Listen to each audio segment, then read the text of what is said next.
Il faut que les flics sachent que si j'ai le temps de prendre mon arme, je tirerai.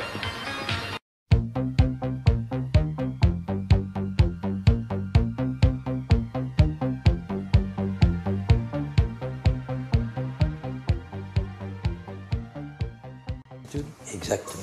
Après la guerre de 67, j'ai constaté que les Israéliens laissaient passer toutes les occasions qui leur étaient données d'avoir vis-à-vis de leurs voisins arabes, de leurs voisins palestiniens, une attitude comme celle que je souhaite à tous les peuples. Est-ce que vous avez été écouté par les autorités françaises, éventuellement l'opinion française? Avez-vous le sentiment que vous n'avez pas milité pour rien? Alors, si vous voulez, de plus en plus, et notamment depuis 3 ans, depuis la guerre du Liban, je m'aperçois que de plus en plus de Français et de plus en plus de Français juifs se rendent compte qu'Israël va dans le mur. Alors quand on le dit avec force, on vous dit « Oh là là, vous êtes un antisémite ». C'est absurde. En ce qui vous concerne, c'est cocasse. Vraiment cocasse. Mais en revanche, dire aussi « Ah oui, mais Israël fait ce qu'il peut, leur sécurité est en cause, donc il faut bien qu'ils se défendent ». Là, je suis en désaccord complet.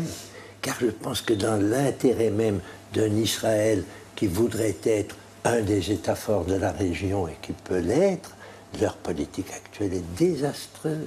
Et vous qui êtes l'homme de l'ONU, l'homme de la communauté internationale, l'homme des droits de l'homme, l'homme de l'éthique universelle, dites donc là, il y a un problème concret. Et il y a un problème qui est un problème très facile à comprendre.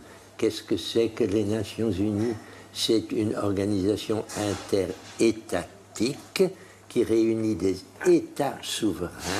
Quand les États sont d'accord sur quelque chose, sur l'aviation civile, sur la santé... Oui, mais quand il n'y a pas de problème, l'ONU, ça marche. C'est quand il y a un problème qu'on se pose une question. Quand il y a un problème aussi grave, c'est-à-dire un problème de paix et de guerre, on a constitué un organe qui s'appelle le Conseil de sécurité.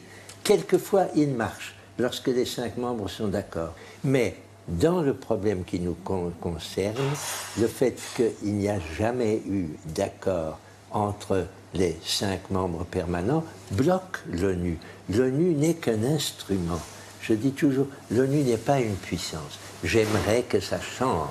J'aimerais par exemple qu'un secrétaire général élu, mais élu par des citoyens du monde, ait la force de dire aux États, écoutez, vous avez la charte, hein, lisez-la, vous ne faites pas ce que vous avez promis de faire. Moi, je suis là pour vous demander de le faire.